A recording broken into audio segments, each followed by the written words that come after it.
Heather is not here today. She had a meeting and couldn't be here. And then just as a heads up, FYI, next week it'll be just Heather, I believe. I might be here, I might not. I have to go to a conference in Chicago, and it's a little bit unclear whether I'll be able to log in from the conference. And then the week after that, I will not be here because I will be watching the Northern Lights in Iceland. So it'll be just Heather for those 2 times. But we will still have a meeting unless you hear otherwise from her, if she runs into technical problems. So just that way nobody has any surprises next week. And for those of you who sent me your credit forms, they are being sent off this week. I went through and confirmed with people who didn't send one in that I'm not waiting for any more, and we're going to mail them off. And then you'll get a notification from UM that you've been enrolled. I believe they send you a notification right away, and then they send you another one when the course finishes, but they don't ever tell me what they do. So those will get sent tomorrow. I'm going to take that as a no. So this week's topic is social cognitive theory, and specifically we spend a lot of time in the materials talking about modeling and the use of modeling with students. And so it's too bad I can't get the polls to work, but instead, since I can't do a poll where I put up onto the screen and have you pick from some options, I want to know if you guys will write into the chat boxes some of the ways that you have in the past used modeling in your classrooms, or used modeling with your students, or kind of whatever definition of that question works for you. Okay, so Michelle, you wrote in that you model math every day, but that also you model writing. That's great. Modeling for all subject areas. So more specifically, what types of things are you modeling when you model in subject areas? Oh, I like that. Lindy says you model everything from checking out books to lining up how to do things on a computer. So Lindy, can you tell us more about what does it look like? What are the actions that you take, or the steps that you take when you model those things verbally, not in the chat box? Sorry, the computer went weird last time, so I just muted myself. I'm always modeling everything. I don't know if it's just because they're little kids or because they just can't seem to get it. And I would think by this time in the year, we should be able to line up and go back to class, without like, what does it look like? What does it sound like? So everything has to be modeled verbally and sometimes physically. On the computers, we just did a big research project, and then we created Google presentations, and so this is how you get a picture, this is how you save a picture, this is how you insert the picture, 42,000 times, for me anyway. Thank you. That is a fantastic example. When I ask that question of how people use modeling, I always get something like that. That is, what I heard is one of the most common types of modeling we do, which is modeling of non-cognitive stuff, right? It's, I go through these steps to do this thing, which is this kind of an external, it's a step-by-step, it's a, there's a lot of different terms for that, but that's a huge part of the modeling that we do, is showing somebody how to do something that has a set of steps or set of guidance that we do. And I think sometimes that is an incredibly important and valuable piece. Can anybody think of a type of modeling they do that wouldn't fall into that same category of, when you check out a book, you go through these steps? That's a more cognitive type of modeling. I think some of the examples that I see might fall into that. It would depend on how it's done. They're pretty broad.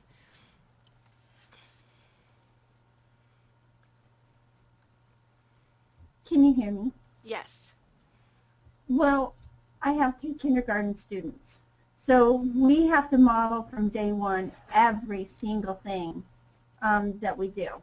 From how you learn, to what you're learning, to why we don't run with scissors, why we carry scissors, exactly, So, you start from, just a minute, Wyatt, please, sorry. Love you, bye. So, so you take and You model all the things that go on, and it's, you have to scaffold with them, you know. So with the kindergartners, you're starting day one. How do you sit in your chair? How do you sit on the floor? How do you not touch your neighbor? How do you touch your neighbor? You know, so for them, it is cognitive, even though it's not reading, writing, and arithmetic. Does that make sense? Yes, so that's a really good point, that my definition of cognitive versus non-cognitive was not very precise, and that we are teaching people how to think about being in the world when we're doing those things sometimes, and that is a much more thoughtful thing than maybe as adults we think of it as, how do I sit in this chair properly, is actually a skill, a cognitive skill as well. Was somebody about to say something when I started talking? Okay, so think about then, let's contrast these types of modeling with the videos. And I know, the week isn't over, so you may not everybody may have watched them, but there were 2 example videos for this week. One was a digital literacy read aloud, think aloud, where the teacher is going through a website explaining her thinking about kind of what the reasoning that she's doing as she looks at the pages. And then the other one is a think aloud with hands-on science about designing and carrying out experiments. How many of you do that type of modeling with your students, where you're actually modeling your thought processes and modeling how you're working through things internally when you're completing a task? We do that for reading. We, like when we're talking about our stories or whatever text we're reading, we have to demonstrate, if for like drawing conclusions, what is the text evidence that would help me figure out or draw this conclusion, or what inference can I make from what we just read, and you're doing all that talking out loud. Mm-hmm. So one of the things that I hear in what you just said is that a lot of the questions that we would end up asking a student on an assessment are the types of things that we would be saying out loud when we're modeling. If we're modeling during reading or writing, we're actually kind of pre-answering the types of questions that assessments ask. What is your evidence for this? What inference am I making? Which in some ways, for those of you who were here last week, this kind of line of thinking ties back really strongly to the strategy use that we were talking about last week. This idea that we're really making explicit the strategies that we're using, and we're asking students to kind of increase their own awareness of what they do by hearing us talk through what we do when we're performing a cognitive task. And again, I appreciate, Michelle, your point that when you're modeling to a child how to sit in a chair, you probably are actually explaining what's going on in your head about, is it okay to do this? Is it okay for me to touch this person? Is it, what is okay? And you're thinking out loud some of those tasks that as adults we maybe assume are, non-cognitive tasks, but they really are at some point when we learn them, that there's a lot of thought that goes behind them. One of the reasons that I wanted to just kind of start off with that question is to make sure that once again we're kind of broadening out our examples of modeling. Your guiding questions for reflection are about how you can use cognitive modeling opportunities in certain places within your classroom, and then how is the strategy of modeling doing cognitive modeling important for literacy components. And so when we look at the reflections this week, we will really be looking at a distinct kind of explanation of how this falls into cognitive modeling, not just kind of a Simon Says, do it in this order type of thing, that we're really talking about how I think and how I keep track and how I'm doing this inside my head. Not that the other type of modeling isn't important, because it's very, very important. But we really want to focus in the reflection on the cognitive modeling itself. So that said, can we, the question that hopefully is up on the screen is, what are your questions about social cognitive theory? So I just wanted to kind of start off, this is a theory that, depending on depending on which program you went through, you may or may not have been given background on social cognitive theory when you did your certification and your education coursework. As you've looked at the different videos and readings this week, what types of questions do you have about modeling and social cognitive theory? I was wondering about when I guess one talked about question I peer modeling. Mm-hmm. What happens when the peer modeling isn't the best modeling? Yeah, so I think that that question of when peers aren't a good model can go two ways. So partly it's going to depend on the context of the modeling, and partly it'll depend on the facilitation of the teacher. So a poor peer model can be a really incredibly positive experience for a child. I think in a lot of ways, if we each think back and if we pull away from education and think about our social lives, the things we learned from negative models in our lives is probably some pretty strong lessons. And so depending on the context, you can have those really strong negative lessons happen of learning what not to do from seeing a model fail. Of course, in some contexts, that's not appropriate, and it takes some facilitation on the part of the teacher to ensure that without embarrassing a child and pointing out their failure, that other students aren't going to copy it. And I think that that would get in a lot more to the behavioristic, like classroom management type of stuff. So I don't know if you have a specific example that you could give of like an example of when that might happen that we could talk about. Well, I was just thinking, like, I have one student who she's right about everything, even when she's wrong, and how she's so forceful in her group work. She gets everyone to believe her, and then they're all thinking the wrong thing. Yeah. Just from a classroom management perspective, does anybody have a fantastic, oh, I had that happen and this worked for me? I think we have some people, I think we're mostly elementary here today, which is, I can give you my ideas, but I'm a high school teacher. I went to a workshop and they had roles assigned to the students, and they would have 4 students in each group, and each student had a specific role, and then they could grade each other on how they fulfilled that role or not. And it really helped.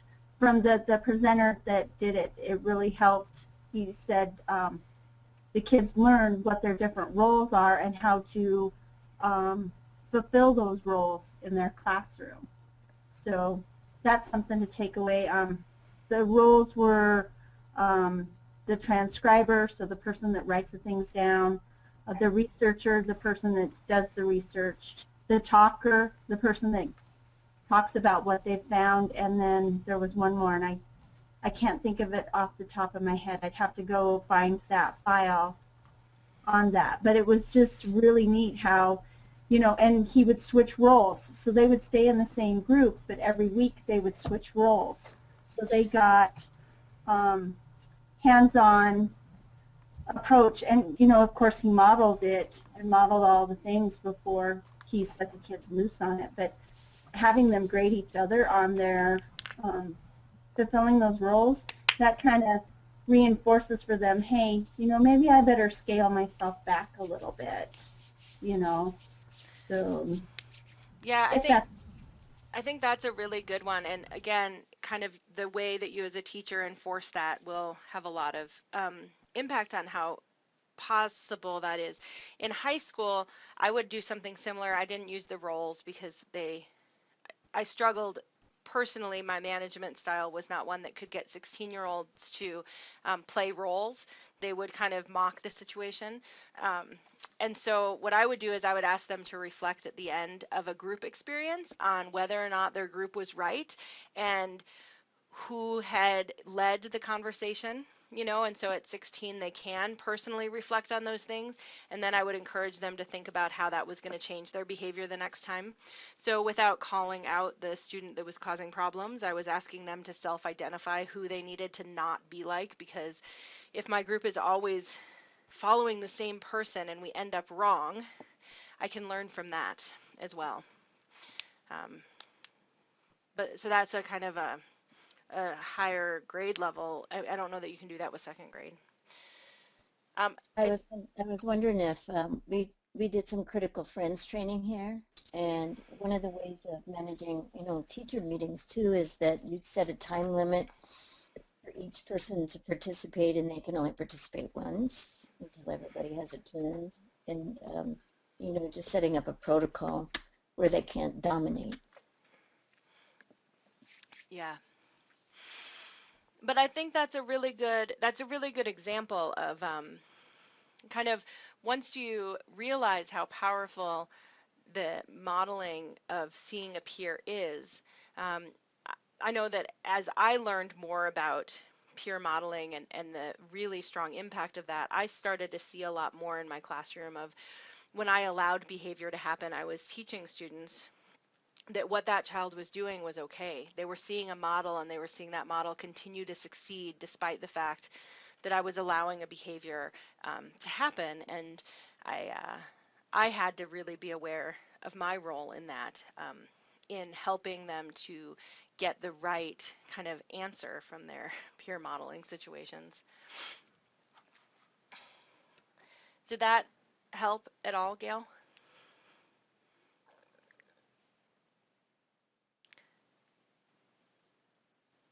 Sorry, my dogs are really loud barkers, so I have to turn that off. Yeah, that does help. I have third graders, and group work is still not the easiest thing to control. So Yeah. it's a continuing process for me. Yeah.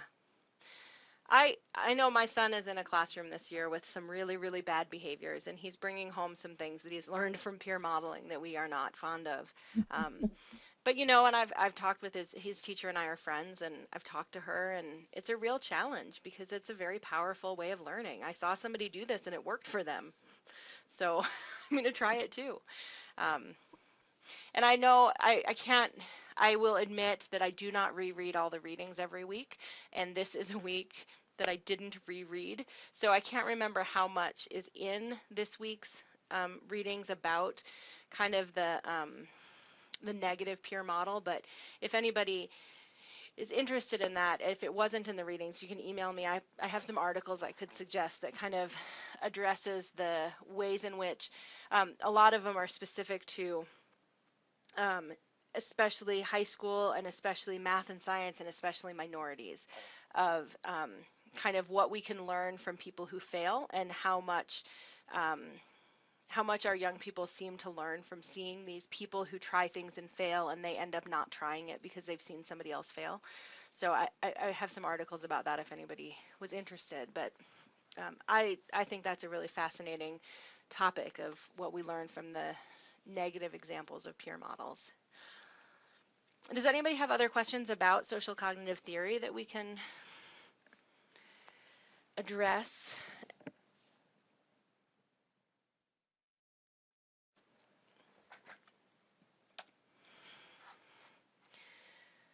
Well then, let me see.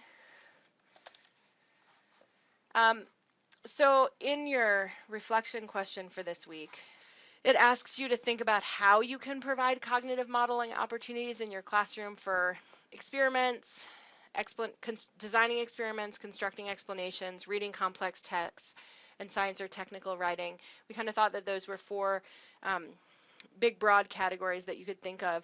And so I wanted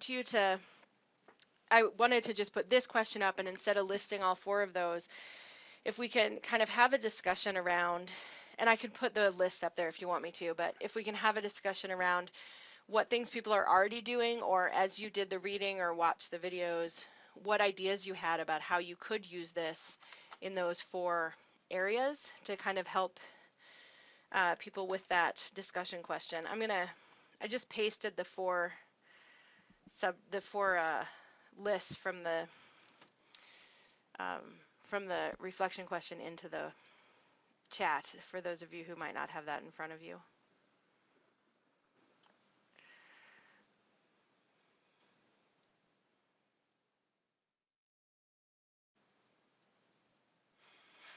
And so I'll start off with an example. One way that I used, go ahead. I'm not seeing the list. Oh, That's because I didn't hit enter. Good job. There we Okay, go. thank you. Thank you for asking. So I'm going to give one, I'll give an example while you guys take a minute to think about designing experiments. There was a way that kind of I did use, but I wish that I had done more, or I want to do more, is to really give students an opportunity by showing them, giving them a topic, and to really provide an opportunity for some group discussion around what the variables might be and what we might measure. And to start off by just picking one variable that we might look at and one measurement, and really articulating out loud for them how and why I'm picking that one. And then asking them in groups to talk amongst themselves and come back to the larger class to share out what they did and kind of model the thought process through group discussion of how do I decide which variable was appropriate. So, you know, if we're going to do something in grade 1, a lot of people look at the weather, and if we're going to measure the temperature and look at that to model the process of thinking that we can, you know, we would collect temperature in Fahrenheit or Celsius, and what the advantages of those would be, those types of things, modeling that process out loud. Does anybody have other examples of things they did or that they can think of that they'd like to try? Well, I'm in the middle of a planting experiment with my students. I did it last year, but I've kind of changed it up a little bit this year, and I've added in a couple lessons that go along with the IEFA, so that I hit those as well as get in what I want to do. So, like, I purchased a mint plant at Walmart, and we talked about, does mint grow from seeds? Well, if not, how does it grow? And you actually have to clip a piece off just like you would like a plant and put it in water and wait for the roots to grow. So we're seeing that happen, you know, and we of course did an hypothesis on, you know, how big of a snip do you need to take, how little of a snip will it take, and so they see the whole process go on. And then, you know, talking about soil, what makes good soil, which may seem above kindergarten level, and you know, I've got K through 7 students, but the kindergartners, it's neat to see their perception on how a plant grows, you know. And of course next week, well, not next week, the next week we're going to start seeds, and so they'll get to see the seeds sprout as well. So they don't just see the snip take root, they get to see seeds take root, and then they get to take their plants home. And so I'm incorporating a lot of areas in the curriculum. You know, we do the reading, we read about plants in science, and then we do a little bit of writing, and then of course actually plant. And then I got the wild idea that we need to make pet rocks. So we're going to make pet rocks, and then we're also going to make stepping stones for Mother's Day. So it's a very long-term project, an ongoing project. Parts of it I had success with last year, and then of course I'm implementing new parts this year to it. One thing that I really I love about the way you just described that was the part where you talked about how you have all different grade levels, and so some of it seems above kindergarten level, but you know, they're still hearing that. And I think you know, when kids come into school, we often can tell which children have had their parents talk to them at kind of above their grade level. They've had some modeling of higher level conversation and thinking. And that when we do that, and I see that a lot in multi-grade classrooms, that kindergartners are being exposed to the type of reasoning that comes at higher grades. And in essence, what you're doing there is you're modeling where they need to get to. And they're hearing you have those conversations, they're hearing you have that talk, and you're modeling a level of scientific talk that a lot of kindergartners don't get because people are worried about being at grade level. And I think, you know, you see that also, I mean, you see that all different grade levels, but it's a pretty intentional thing for teachers to, when you have just one grade level in your classroom, to have your conversation really model that next step up from what you expect from them. That's a great example. Well, what I like about the Common Core and the standards that they have is the scaffolding. And so you can see where where kids are supposed to come from and where they're going, you know, within the Common Core.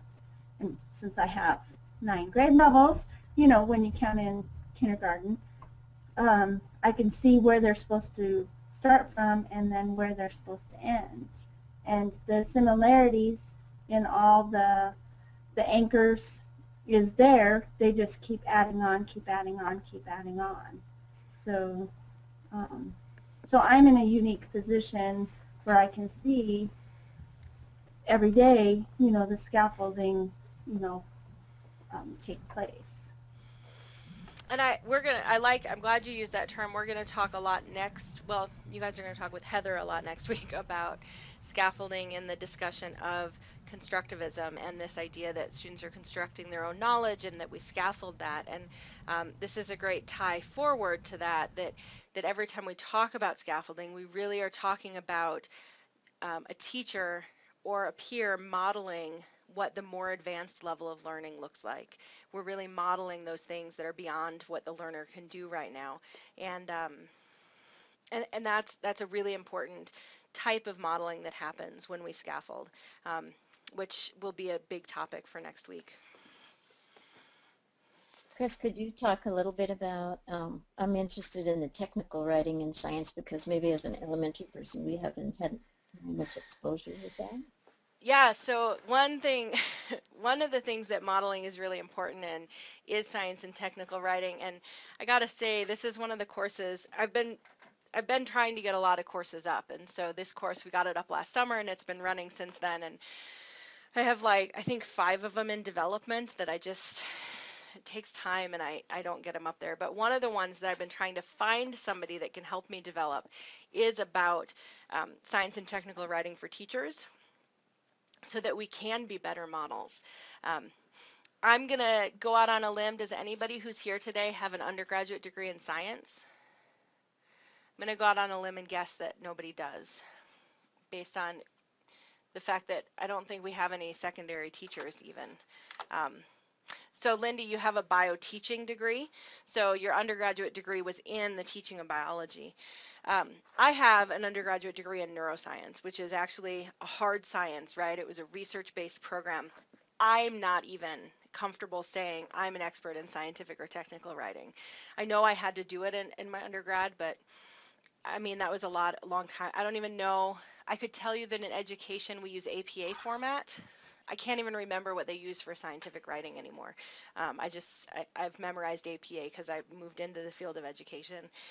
And I think that as I talk to even high school science teachers, even people who have that background in science, so few of us have a background in scientific writing or technical writing, which is a really specific domain.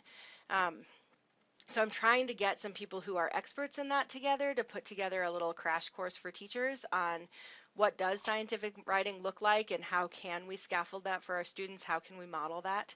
I think we had some information about that in one of the earlier modules about how scientists write and what their writing looks like. And I think as far as school, the biggest takeaway that I have is that in science, they really do use that claims, evidence, and reasoning format. That is actually the format that scientists use to write. But in technical writing, like the writing of instruction manuals and things like that, I've been having a hard time finding somebody who can help me design a course for teachers on that. Because I think I get a lot of questions, people who'd like to know more. So I'm sorry I don't have a better answer. But if I did have a better answer, then it would be that we model. It would be that we all could learn how to be great science and technical writers, and we could go through and do the think aloud, similar to in the videos, of what I'm thinking about as I set up my structure, what I'm thinking about as I decide what sections my paper needs to have, what I'm thinking about as I decide whether or not the instructions are detailed enough. I mean, those are really different concerns than what I'm thinking about when I'm trying to have good metaphors in my literature. You know, they're really different concerns that scientists and technical writers think about when they're writing. And hopefully I'll find somebody who can help us create that. So if you know anyone, if you know a great science or technical writer that would want to help write a course for teachers on what it is that you're thinking about and what kind of formats you use to guide you in your writing. I would love to talk to them.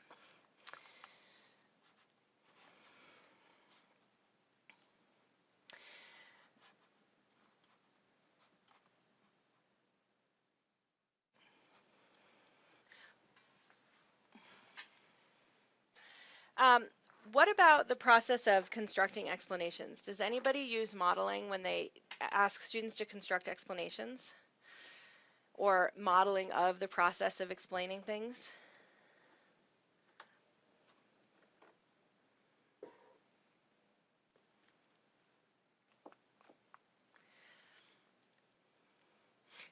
I feel like this is one of the things that, oh, Michelle, I yes. think I feel like this one is of one of the things that, Yes. oh, yes. It was Annette. I was just thinking back about a time when you would have a child write an explanation and then somebody else has to follow it and see if it turns out the way they had intended it. Mm-hmm. And then have to refine their explanation because it really didn't get you to the right place in the room or whatever if you're given directions. I don't know if that would relate or not.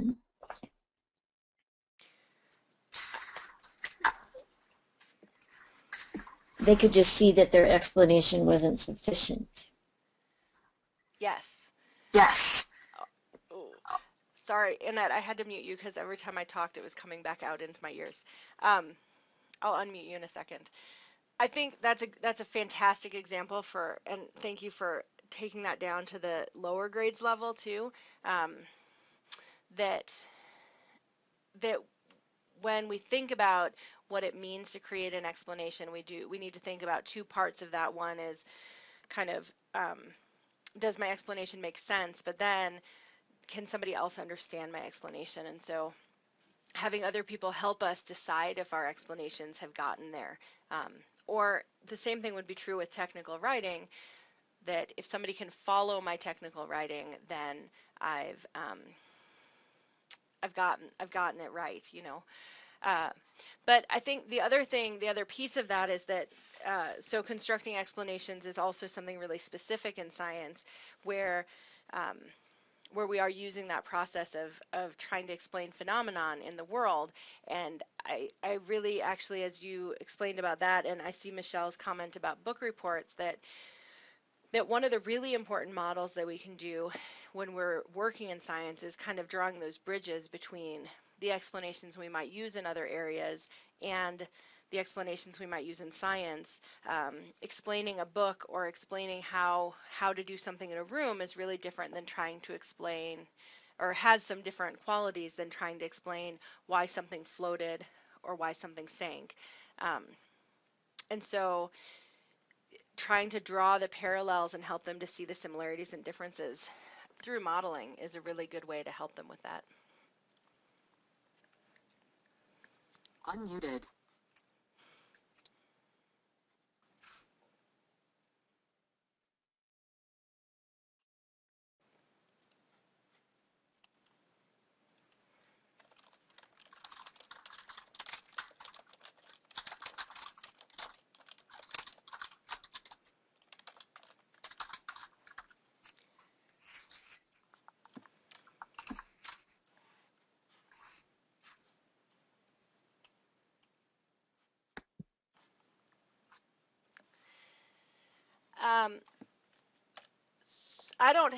What more do you want to know about from this week's topic? So for me, this week's topic, there's a lot that we could read and there's a lot of videos that we can watch.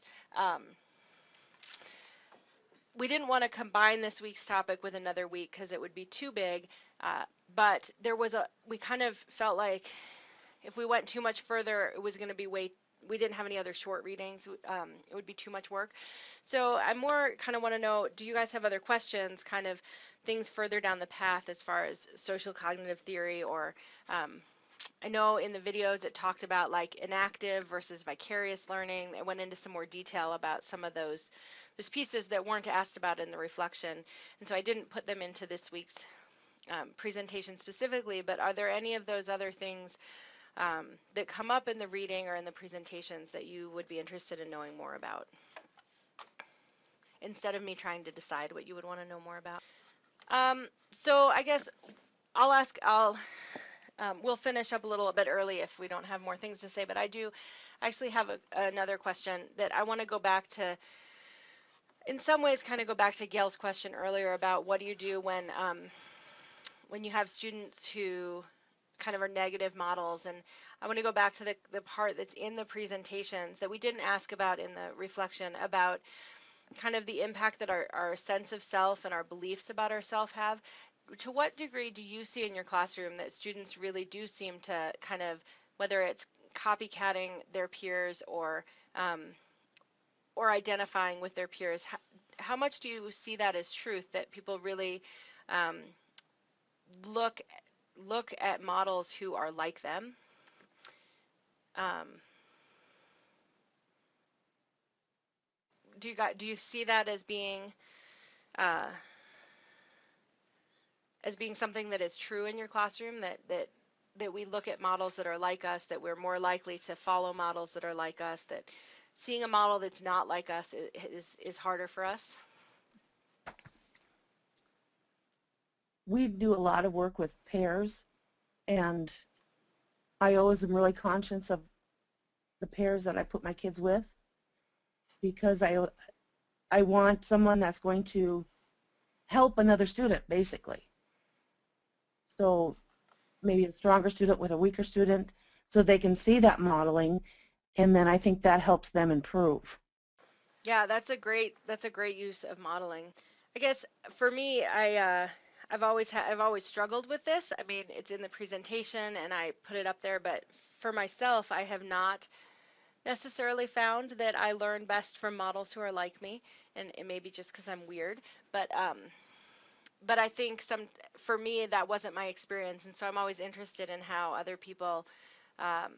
other people experience that in their classrooms, if they really do see that girls are more likely to follow girls as their model. And um, those of you who teach on and near reservations, do you really see a distinction between whether I would actually learn from a model that was native if I'm non-native and vice versa? I personally don't feel that way. Yeah. So you're right there with me. We can be there together in this place of saying I never experienced that.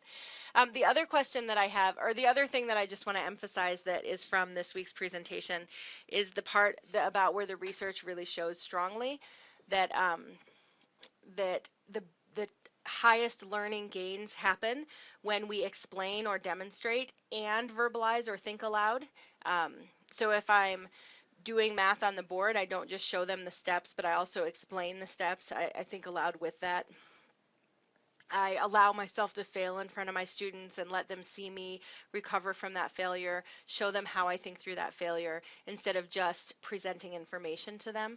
That if you do either one or the other, you'll have some learning, but really the highest learning in terms of both achievement and the student's belief in self and their belief in their own success will happen when you bring both of those things together. And so it's a really powerful tool. And in the chat box, Annette asked, if there's any more information about the digital world of influencing social cognitive theory. And I would say, based on my reading, that um, the digital world doesn't necessarily influence social cognitive theory or influence us in that way any more strongly than the world right outside of us. In some ways, it's probably less strong than our personal face-to-face interactions. However, the presence in the digital world of so many different types of models, the variety of models that we see has had a huge impact on society. And so we definitely, we see a lot in terms of the media and movies and television, the internet, YouTube, of students seeing all different types of models that they wouldn't have seen 20 years ago. And so in that regard, the digital world has had a huge impact on what kids are learning and what kids are seeing.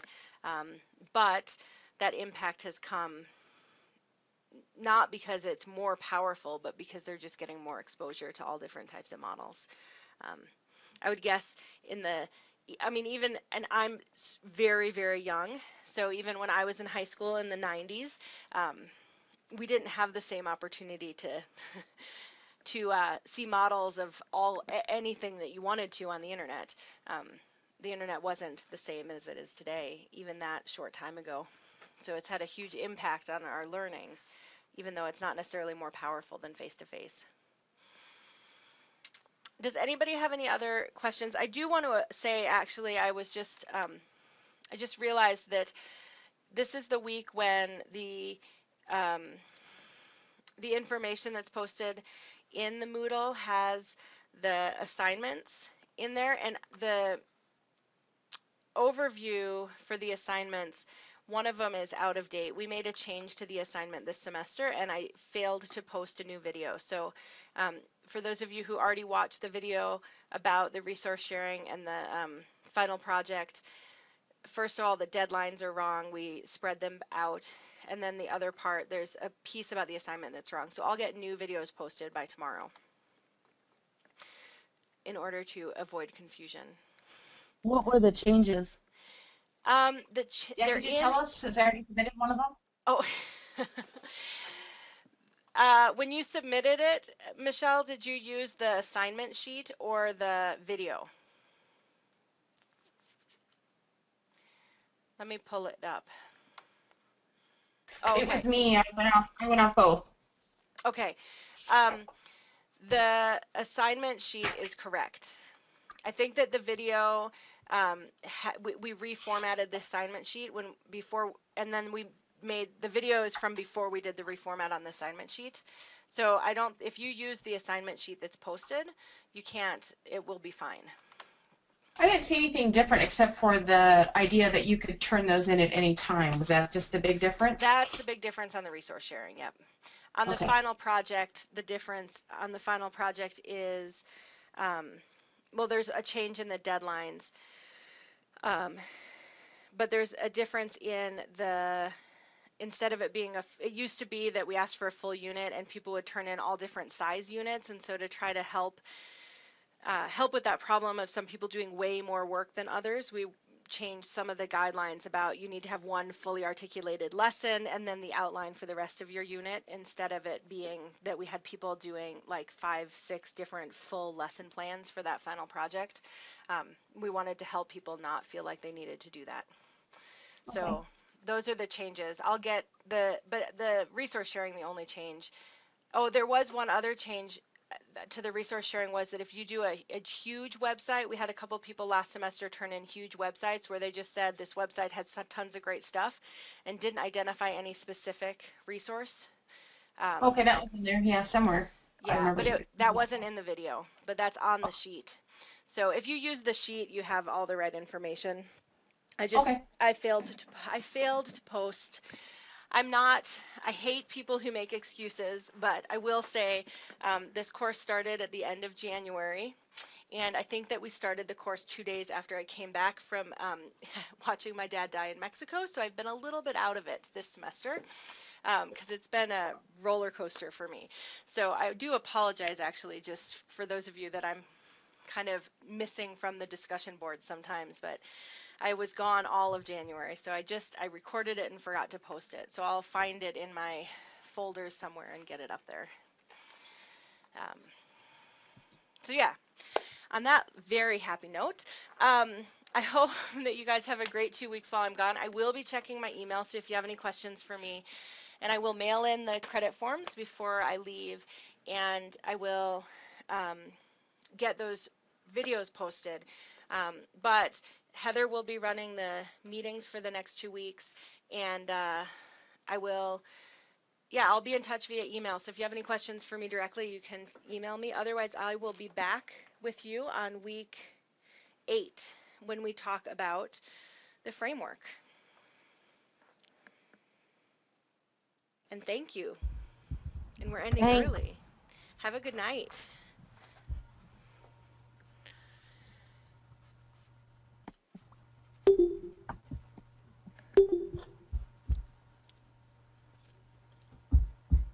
Chris? Yes, ma'am. Oh, I was muted. Yes, ma'am. Chris, this is Michelle. Hi, Michelle. Hey, I'm going to miss next week. Yep. Okay. My son, Haver made the state basketball, so we're going to go to Bozeman and watch them play basketball. So that is exciting. It is. Who else made it? In this league, it's Havre, Billings Central, Belgrade, Columbia Falls. Yeah, there's like 8 teams in this league that made it. So That's awesome. and it is. He missed 6 games because he had a slight tear in his ACL, but that's healed, and now he gets to play. So he's a very excited boy. I can imagine. I can Yeah. imagine. So, Well, good luck. So we'll be on the road to Bozeman next Thursday, so I'll miss. But have fun watching the Northern Lights. I will. I am such a geek about astronomy, and Yeah. I remember the last time we had a full solar eclipse, but I was pretty young. And Okay. I want my kids to have that. So there's actually a complete entire solar eclipse on March 20th that'll be visible from Iceland.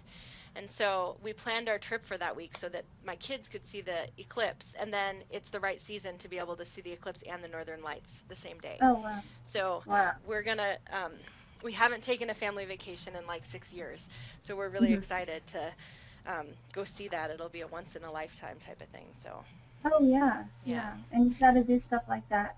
So, yeah. Yeah. Yeah, it's an important thing for the kids to know that that's a priority, to Mhm. to be able to say this is more important than a lot of other things, to do things like this together as a family and explore our earth. So Yeah. Yeah, So, yeah. definitely. well, All right. have a good couple of weeks, and I'll let Heather know that you won't Okay. be here next week. Yeah. Yeah. Okay. I know I've missed a couple, but It's okay. I think you only need to I think you can miss 5. okay. We just made it so you have to make it to half of them, because last semester I think we had like 2 people show up on 3 out of the 9, and the rest nobody showed up for, and we were like, I think we need to make this a requirement. Yeah. 'Cause Yeah. I guess I wouldn't show up either. So, I got your form, Okay. and I have it kept very safe because it has the credit card number on it, so it's locked away until I mail it. Oh, well, no, I'm just doing it for the OPI. I'm not doing it for the... Oh, that's right, Michelle. Yeah. Sorry, I got Elizabeth's form, but yes, you're just That's doing okay. it for the OPI. That's I right, I am- emailed you today. Yes, you did. So, all right. Okay. Well, Thank not you. a problem. Thanks. We'll talk to you later. Okay, bye-bye. Okay.